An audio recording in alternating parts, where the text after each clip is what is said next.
It's not bad, but it's definitely not good.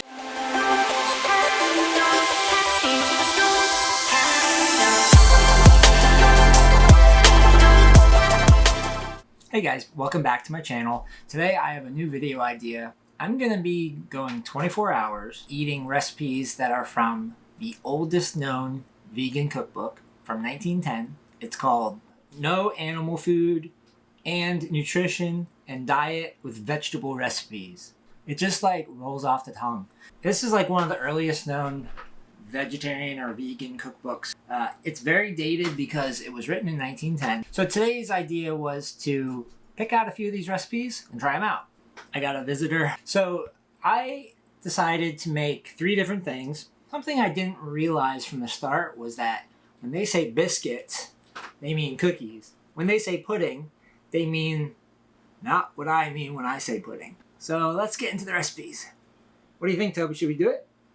All right, let's go.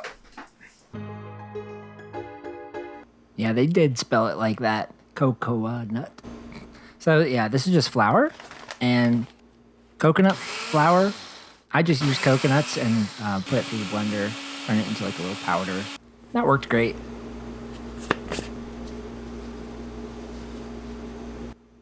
Then some peanut butter. Now, one of the things I struggled with all day making these recipes is like most of the measurements were in ounces.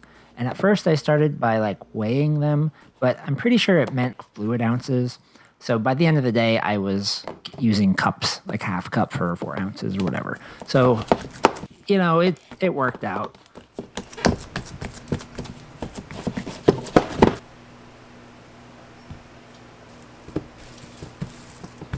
So I had to kind of roll this out like pie crust or something, just to a little bit of a thinner consistency. And then they said to cut it into shapes. I just cut it into some bars because I didn't want to dig out like cookie cutters here. But it was about this time when I realized that these were just going to be cookies because there's nothing in it that would make them rise. So it's just flour and peanut butter. So they came out of the oven looking pretty good, actually.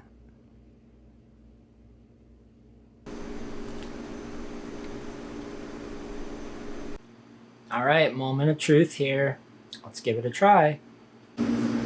I'd say it's pretty good. It's kind of like a cookie, but not super sweet. And it would totally go good with some milk or coffee or tea or something.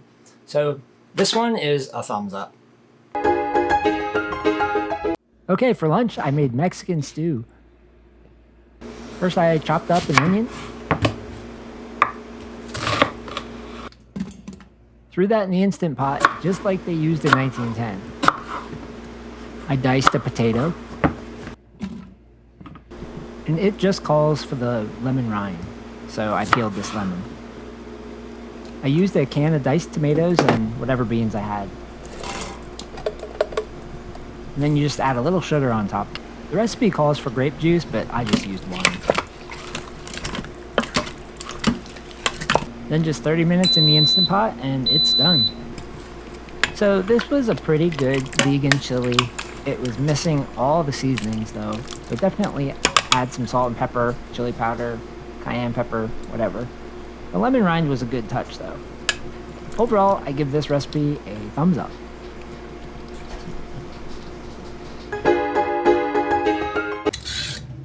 Okay, so this carrot pudding basically called for mashed carrots and mashed potatoes.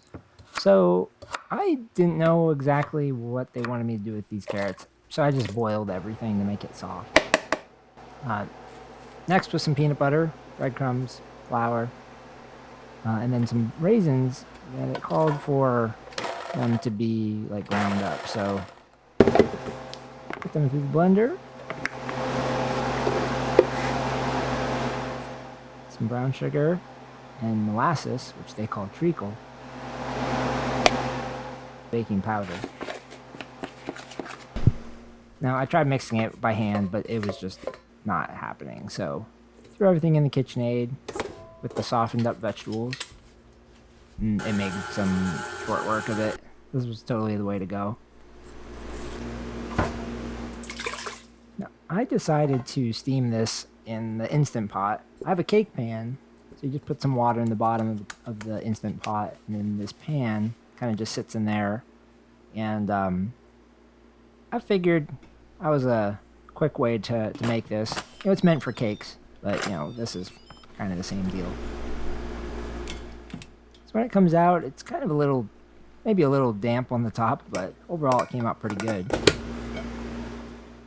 So here's the carrot pudding. Ooh, it's thick. It's got like, yeah, it's not like as easy to cut through as I thought it was gonna be.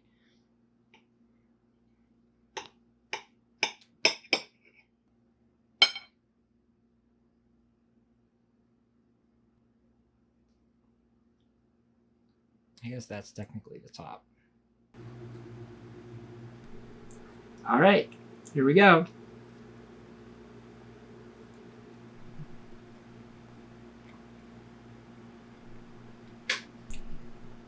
What am I tasting? I mean, it's not bad, but it's definitely not good. It's kind of missing some spices, I think, that I might be used to. It's more plain, you know, so it's not spiced like a carrot cake normally would be. And the texture is very, very dense. And I don't know if that's because of the way I cooked it. I made it in the Instant Pot. Obviously, they did not have Instant Pots in 1910. But I also don't own a pudding crock or whatever I was supposed to make it in. It basically said to steam it. And that's kind of what the Instant Pot does. So I don't think the cooking method probably has much to do with it. I think it's just very simple ingredients. The only thing that would make it rise at all would be like the baking powder. You know, that's why it's so dense and thick. And it's not that sweet.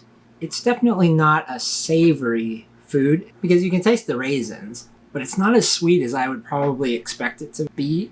So overall, I'm gonna probably give this one maybe a thumbs down.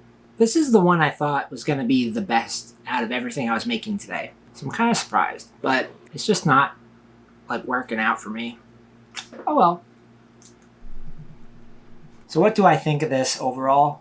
I think the recipes were kind of hard to follow, mainly because the measurements weren't what I'm used to. The food was not great. I don't know if it's just the recipes. They assumed you're going to spice things up a little bit yourself, but everything there was kind of bland. But I think it's kind of ahead of its time, you know, to have these recipes from 110 years ago.